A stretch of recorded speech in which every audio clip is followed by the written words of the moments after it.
Hi, everyone. I wanted to make a video after the events of yesterday to talk a little bit about Queen Elizabeth II. Uh, we Americans always have a difficult time with the British monarchy. There was a bit of a conflict not too long ago in world history where we decided to go our own way. And it took a little while for America and the UK to become the best of friends again. And since that, we have grown very close as nation states. That said, we put in our Constitution and we put into the DNA of our country an absolute rejection of royal titles. We don't have dukes and barons. We don't have kings or lords. We don't even knight people. And we live in a very meritocratic culture.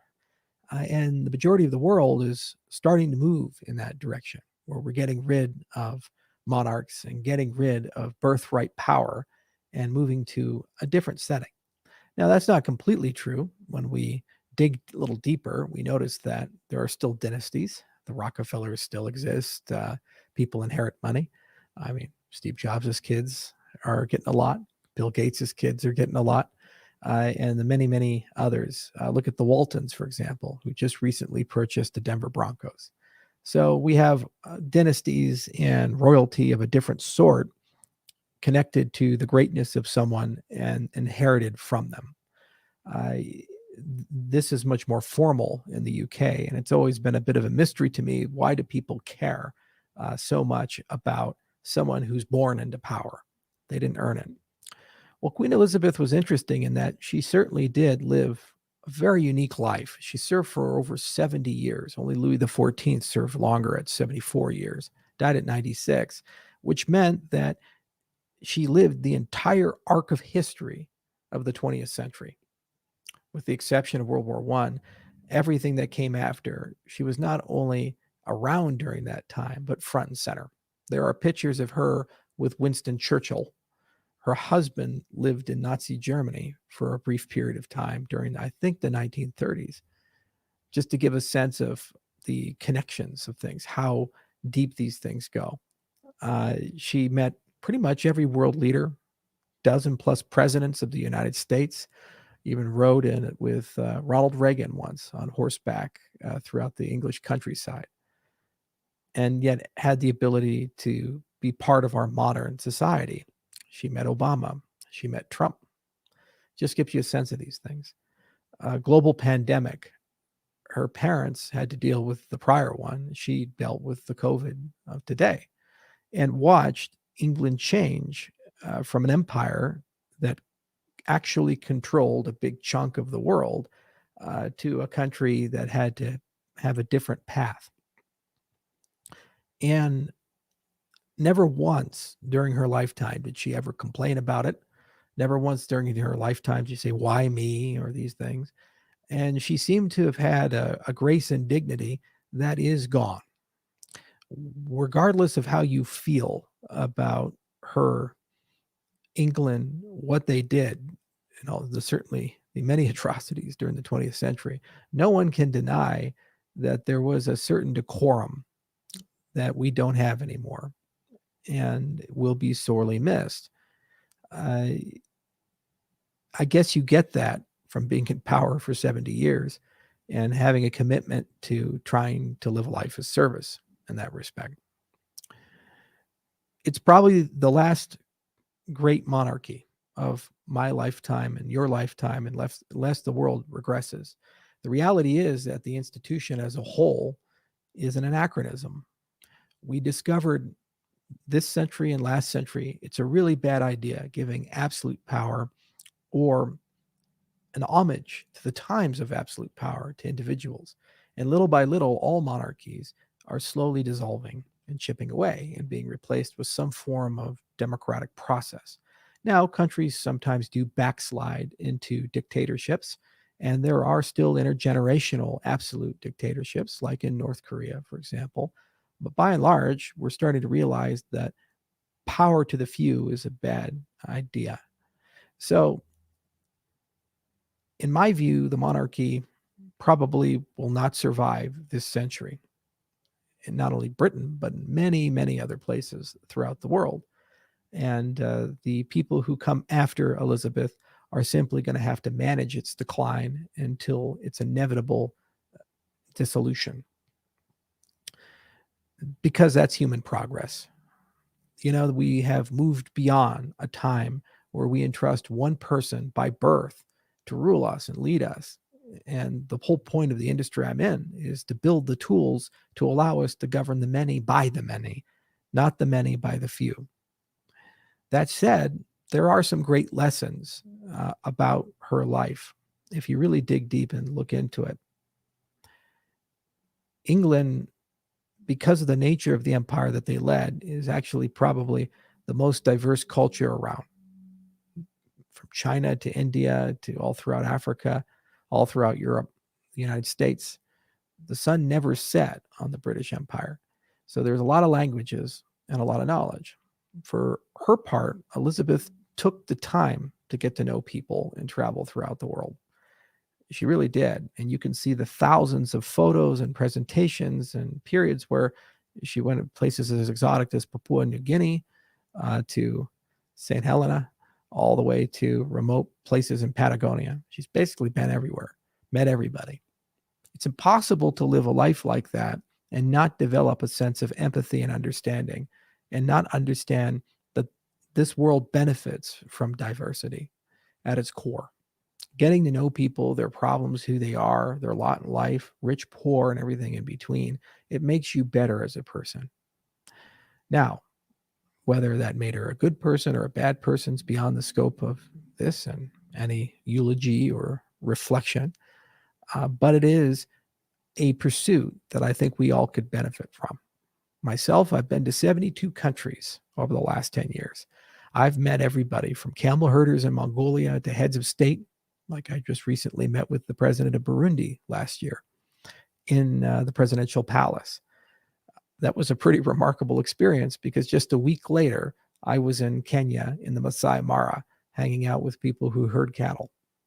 It's pretty incredible to see that completely different wakes of life, different ways of looking at things. And it's made me think differently. It's made life different for me. So I can only imagine being in her position at such a high level for such a long arc of history, how many truly extraordinary conversations and extraordinary events unfolded.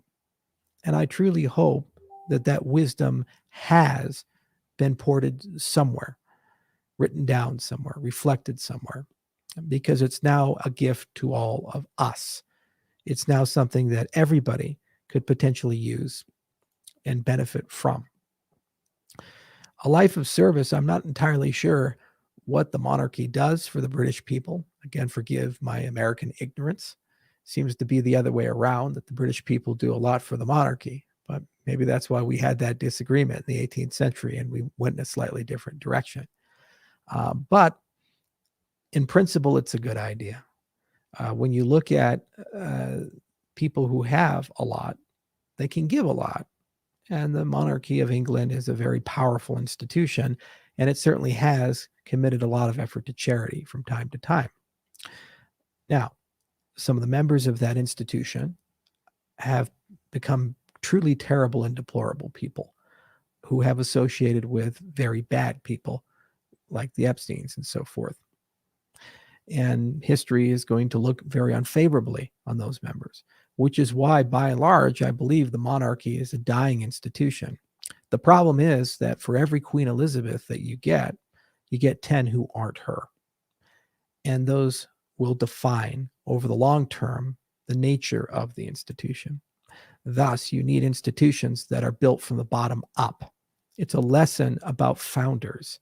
As much as you love, admire, respect, and care for a particular person leading an organization, no matter how long-lived they are, their time is finite and eventually will come to an end.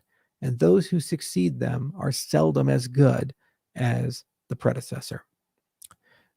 And this is true for everything, from presidents to kings to queens to senators, congressmen. And it's very important then that we think about different ways to govern. These are moments in history where things now have the right to change. And For us, I think the great lesson is we take the good and we get rid of the bad. The good is a life of service and a life of empathy and a life committed to meeting people, understanding people, and trying to communicate with people from different walks of life and using that to influence your own personal growth and development. Probably a good idea. The bad is that intergenerational power transfer, wealth, birthright titles, these things, they tend to increase and create entitlement. They tend to create situations where people feel that they're above the law and they feel that they can do whatever they want to do and they don't really have to care about the consequences. Furthermore, there's no incentive for them to grow as people and evolve as people. Thus, the long term is the destruction of the institution because it simply cannot persist. And my hope is that what we do here in our industry will eventually work its way into companies and eventually governments on how they think about their relationships with their employees and eventually get rid of the CEO, get rid of the executive leadership, and allow companies to build a bottom-up structure. It'll take years for this to prove itself out, but it will happen. My hope is then that can go to states, counties, and eventually whole governments. And then it can change the structure so you no longer have people at the top. I'm getting pretty tired in the United States of every 4 years us having a debate over who half my country is going to hate. It's impossible with the complexity of the United States of America for one person to be the president and know everything and be capable of everything and be invested with all of our hopes and dreams. When we look at monarchs, it's basically doing that on steroids. You're taking it to the next level, saying that they're born into it, and they have it for their entire life, and there's no accountability structure behind it. It's crazy. We need to move in the other direction, go from one to many, and no longer play the game of hate the opponent. We have to work together in some way. So rest in peace, Queen Elizabeth. I think you lived up to your namesake and the other Queen Elizabeth. And I'm truly sorry for the British people. You lost a good person and you lost a titan that we all just remembered. My grandfather was young and he's 90 when Elizabeth took reign. That just tells you how much history is there. And it's going to take a very long time to unpack what happened during all of that history. I hope King Charles lives up to her namesake, to her reputation, and does some good work. Although, unfortunately, the prior King Charleses didn't do so well in English history. So let's hope he doesn't go down that road. And we, the Americans, we can now stop caring. I think Elizabeth was the last connection point most people in the United States have.